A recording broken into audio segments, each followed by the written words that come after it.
Actually, Kuan Yin method also included Bhakti Yoga because we devote ourselves to concentrate on the light and the sound, which is easier than just concentrate on nothing or just imagining a God which we did not see, or imagining that we are the light and we are the divine, but we don't see anything. The light and the sound is not the ultimate yet, but it is something for you to concentrate on so that you can go in samadhi easily. And the light and the sound also help you to concentrate easier. Of course, not all of you that I know, because when you've grown up already, you're too preoccupied with so many things in this transient world. Very difficult for you to go inside. But at least, now and then, whoop, there's a light. Okay, concentrate more for more light. Gone. When you're too eager to catch the light again, it's gone. Luckily, the sound is always there 24/7. And that is your rock to lean on, okay? It won't leave you. Even when you're unconscious, the sound is going on still to help you, to help your soul, to help your consciousness. Help you in every way, okay? Yeah. Unless it's your time to go, even in accident, it helps you to lighten the impact of the accident and help you in many ways, daily, even if you don't know it. Yeah, you don't know it. Otherwise, you will be kneeling all day, 24 hours, to thank you. For you did that for me, did this for me. The master power, the light and the sound, always helping you. And we are very ungrateful indeed, because we don't really realize too much about it. Some do, some don't, and sometimes we do, sometimes we don't. But it's always there for you. It's our true self. It's our master self. Of course, you help yourself, no? Who wouldn't try to help him or herself? If you're hungry, of course you're going to try to find food for yourself, no? If you're thirsty, you're going to try to find something to drink for yourself, no? Because you're feeding yourself. You're helping yourself. The same. The light and the sound is like that. It's yourself, your true, real self. Imagine our little brain, eh? It is not much of a computer. And we can use only 5 to maximum 8%, average people. And we still know how to take care of ourselves. This is my body, man. I take care of it. I wear nice clothes. I keep it warm. I make food for it. I keep drinking, make it look healthy and happy. Yeah, just a little brain can take care like that. Imagine your true, real, divine self. How would it not take care of you? Because it's yourself. The self take care of the self. So actually, the Kuan Yin method is also a bhakti type of yoga included inside. Any kind of undiluted attention will also bring you some result in wellness, spiritually, mentally, also bodily, okay? So like when you have severe headache, sometimes you just go do immediate Kuan Yin and it's gone immediately. Isn't that so? Yeah, I'm telling you. No other can heal you so fast like that. We are not practicing Kuan Yin method for headache, but I'm just saying it's the self who take care of the self, yeah? And the rest sometimes you cannot because of karma, eh? Otherwise you can heal yourself already. Yes. Sometimes if you have some pain somewhere and you put your hand there together and you call on your healing power. Or if you don't believe you have, you call on the healing gods and you get better, huh?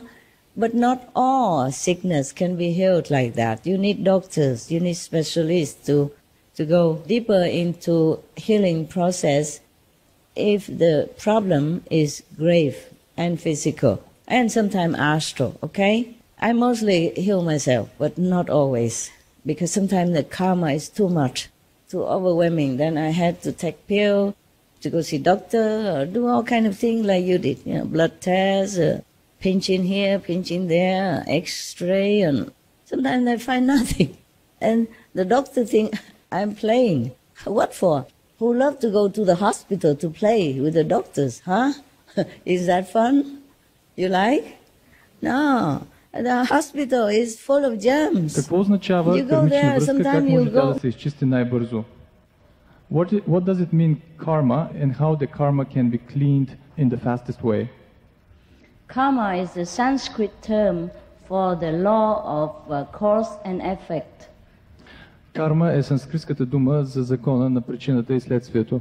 In the Bible it says, as you sow, so shall you reap. Както знаете, в Библията се казва, каквото поженете, това и ще посеете. Каквото посеете, това и ще поженете. So in order to clean this bad karma, so the cause and effect, we must stop doing what will cause unpleasant effect later. И за да можем да променим тази карма или причината и следствието, ние трябва да спрем да правим това, което би било донесло нещо отрицателно в бъдеще. And what we have done already is difficult to erase, but we can stop the future reoccurrence. И това, което ние вече сме направили в нашето минало, е трудно да бъде изтрито, но поне можем да спрем да правим подобни неща за в бъдеще. We have made a lot of mistakes and caused a lot of sorrow for ourselves and other people because we have forgotten the God within us. So the most everlasting, the most effective way to clean the so-called bad karma is to know God again, and then we become wise, and we will know what to do for the right things, and we will not experience unpleasant outcome again. Ние сме правили грешки в миналото, тъй като не сме знаели Бог в нас, тъй като не сме имали връзката с Него. Но най-добрият начин всъщност да спрем да правим грешки за в бъдеще е да преоткрием тази връзка и тогава ние ще бъдем щастливи и ще знаем правилния начин на живот. To avoid physical unpleasant outcomes, we should keep the 10 commandments of the Bible. To know God, to rise to higher dimension of heaven while living, we must know God in ourselves. There are two ways to avoid the unpleasant outcome. First, keep the commandment for 10 commandments for the physical, and know God for the spiritual. Има два начина, по който може да избегнем създаването на отрицателна карма. Първият начин е да спазваме 10 заповеди в Библията, които ни учат на морален живот. И вторият начин е също да практикуваме духовна практика и да осъзнаем Бог. I have told you that Благодаря. I could rescue the worst, but not my disciple when they are the worst, because they have been taught right from wrong, and they have been nourished in love, spiritual education, and blessing. So that if they turn against somebody harmless like I am, I don't harm anybody. Even if I'm not good teacher or bad teacher, we don't talk about that yet. I'm harmless. I only remind you to practice. If you come to my house, I make sure you're comfortable as much as I can afford. I would like to build more mansion for you. But what for? You won't stay long anyway. You just come for a few days and you go home. You have home. You're not homeless. Number one. Number two, I use my money for more desperate people. Sorry to say that. I do love you, but I feel that you're not as desperate as so many people.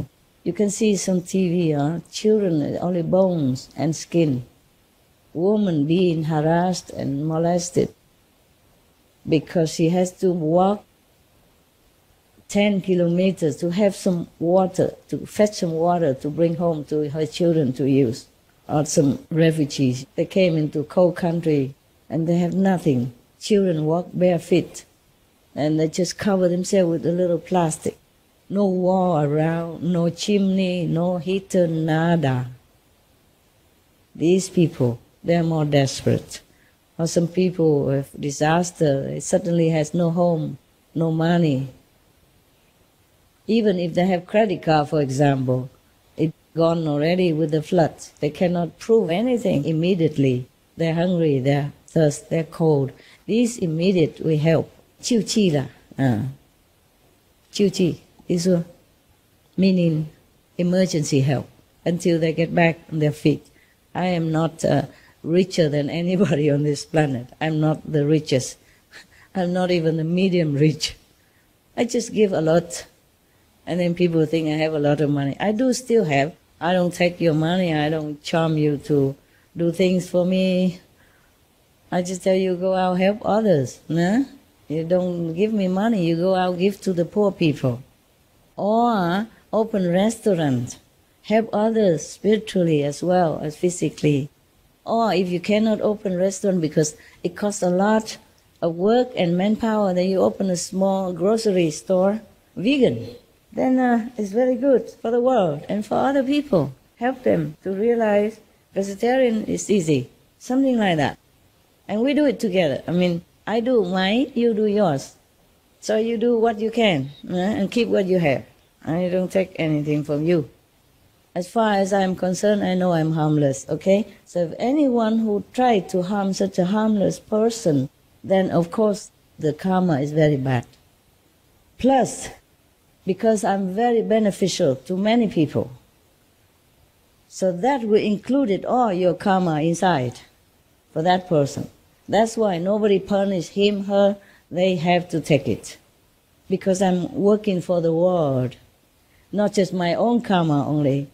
So if they harm me, they will have to reckon with all the karma of the people, initiated or non-initiated as well, obstructing my mission to help people to elevate. That is the problem, not just my personal physical body. That's why initiate who went against any master are very difficult to redeem. The soul might not be destroyed completely, but it could be encased in a box forever. That is almost like destroyed. You cannot do anything anymore. You're not self anymore. You're finished. No one can help you anymore. You will never remember a name of a Buddha. You cannot even open the mouth to say a name of the Buddha. The karma just shut everything up from you and just give you punishment forever, and you cannot get out. It's a very terrifying situation. But the people who do bad things, they don't think, they don't know all this. They do know, they just think that they don't see it. So it may be no problem. Actually, we don't have that many choice. We only think we have choice. That's a Maya power. Now I tell you the example. For example, you have two choices to make, right? And you think you make this choice because it's correct. Right, you're happy. You make this choice. You're going to success. But it's not true. If it is supposed to be God's will that you success in this choice, then you will success. Otherwise, you at the end, you will come round to the other choice. And then at that time you think, I have no other choice. I have this choice instead. Actually, it's already arranged. And the burden comes when we think we make choice. The burden comes when we think we are the doer. The karma comes when we cannot rely on the whole universal great plan. We take the burden upon ourselves. Emerson, yeah, the American teacher, he said, a great burden falls from the shoulder when you let God run the universe. That's fantastic. One sentence enough. Understand? Yeah. We have no choice, really. And there's no such thing as should, huh? Huh? What? No such thing as should. Should? Should. I should have done that. I should have. I should have done that. That's just guilt, right? Yeah, useless. That's why I tell you, just relax, let live, let go, and then you will know what's right, what's wrong. Then you're one with the universe, universal great plan. Okay. Otherwise, in the universal plan, we are just nothing. We're just a bubble in the sea. Come and go very fast. But because of the time impression, that we think we have a duration of something. Understand? In universal understanding, there's no such thing. Anything exists. Any time, any duration at all. It exists because the Maya power let us know that we exist. That we have a duration of a lifespan, etc. That we do something in a certain length of time. It is all Maya's play. But it's all right, let's play with it. Okay? For example, lately I was very tired. Whenever I'm with many people, I will be definitely tired. Otherwise, I'm not. I can tell you. Yesterday, did you hear somebody say, I can climb the wall, I can climb mountain, I can walk through in the middle of the night and be in control in any situation without physical strain, without mental fatigue. But when I'm with people, I pay all my attention to you, then I'm exhausted because my attention is too much outward and I'm not inside. I am inside, but also outside. I'm inside, not fatigued, but I'm outside fatigued. My body fatigued, because it has only the capacity of a car. Understand? The driver cannot do anything when the car is kaput. Huh? When the engine run wild and it's too hot, I have to rest. Otherwise it will bust. Understand? That's it, that's all. My body is just a car. I can drive it crazy sometimes, but it has to stop sometimes.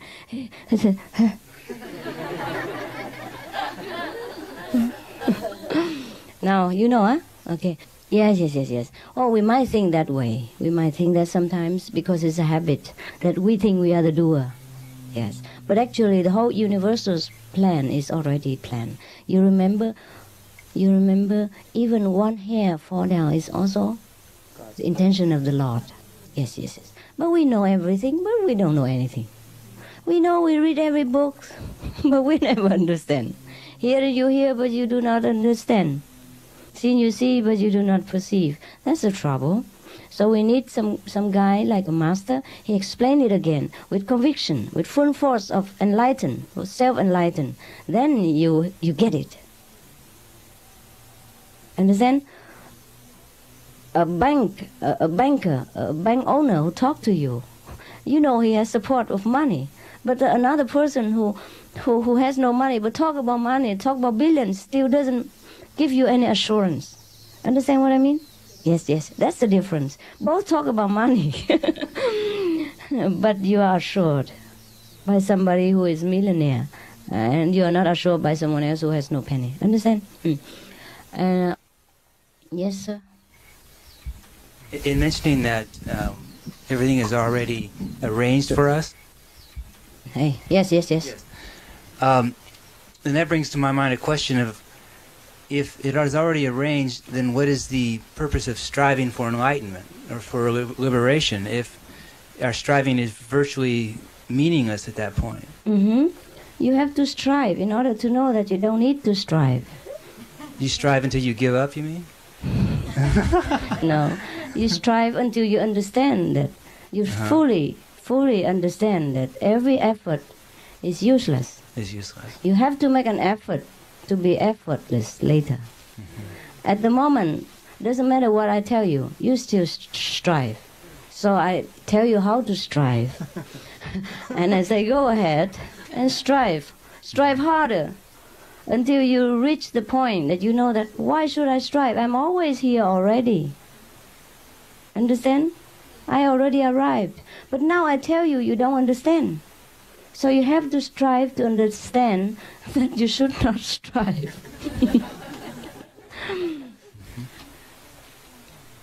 Okay, Vincent?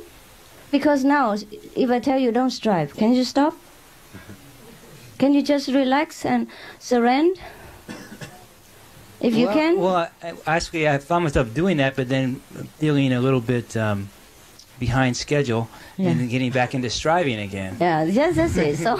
So you still are not there. You see what I mean? Right, but more so than before. Then you try to strive more. And then one day you will stop striving. That's the purpose. Huh? That's the purpose.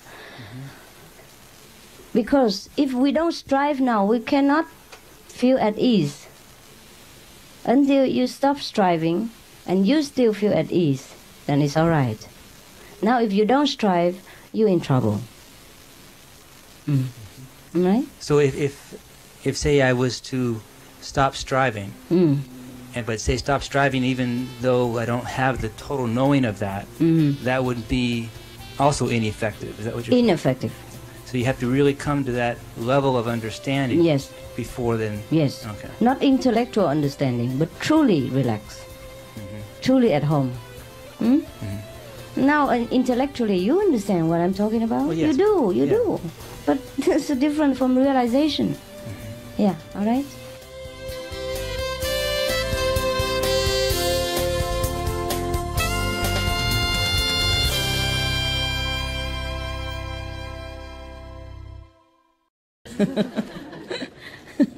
One guy, he came to buy a pair of glasses.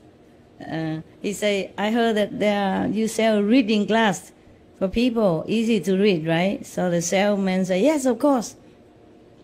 Yeah, we have a lot of reading glass here. Which one you like? So he picked one, and he wear it on, and then he picked a book and tried to read it. And he said, how come I still cannot read anything? So the salesman said, this side, sir, this side. And I still cannot read anything. So the man said, maybe you couldn't read at all? So the customer said, if I could read, I wouldn't have to need to buy this stuff. So it's not the glass that help you to read, okay? It's your ability to read. Similarly, it's not the Buddha that make you a Buddha. It's you yourself. You have it inside you, and you have to know how to get that Buddha out to work for you. Okay? I'm just showing you how. But I cannot meditate for you. I cannot be enlightened for you. Otherwise, just me enlightened, nobody needs to do anything. Huh?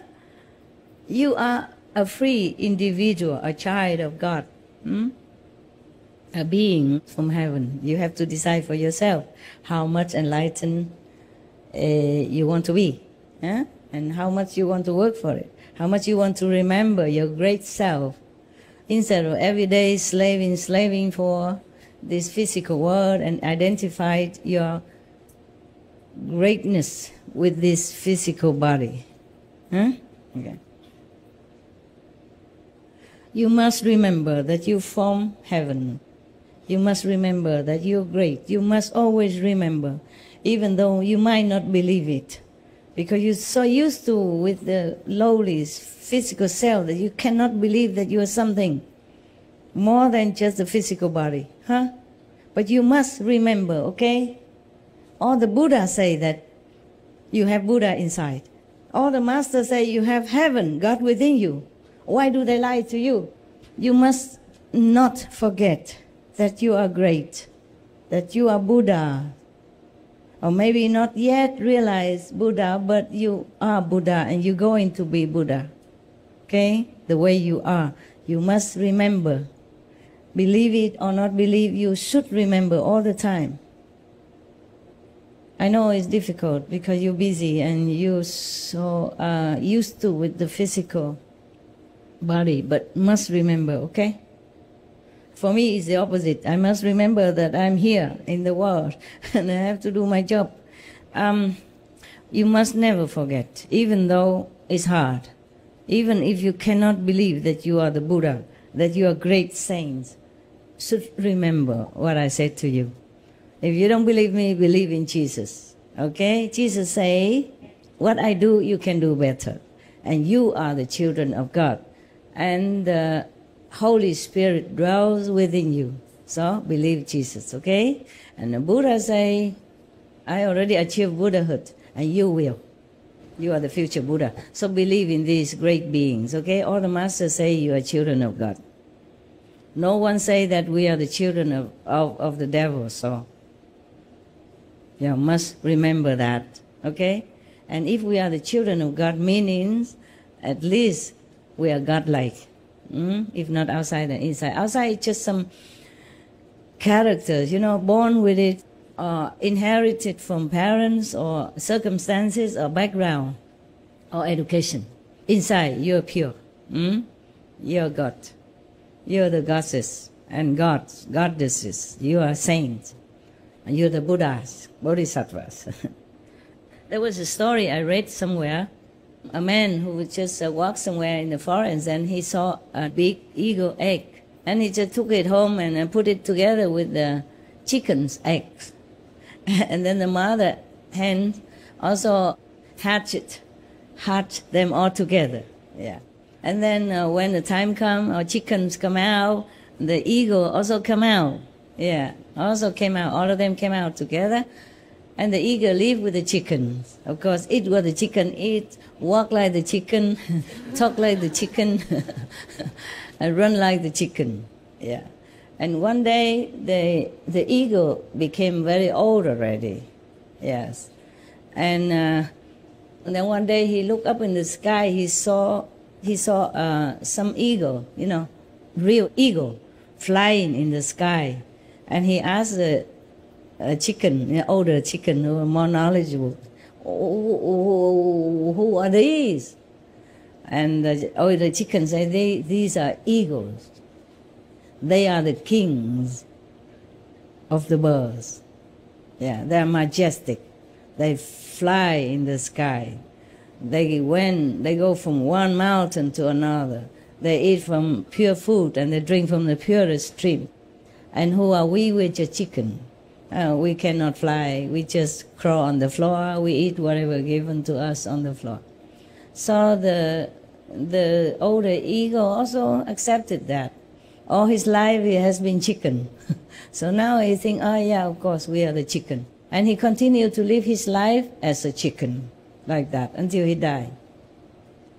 Don't wait until you're older and look up in the sky and see all the invisible eagles flying everywhere, or other initiate nearby flying past you. Don't wait. Meditate well, okay? Work hard to liberate yourself. You are a free soul already, just that you have to know it. Yeah, you have to know it. Just like you're born as a prince, you're little one. Everybody tell you you're a prince, but you don't know what prince means. Still, you should remember, because they told you you're a prince. And then later you grow up, you know what prince is, okay? Similarly, right now you are newly initiated, you can't remember much. You don't understand much, but you will grow into princely grandeur and majesty. Okay?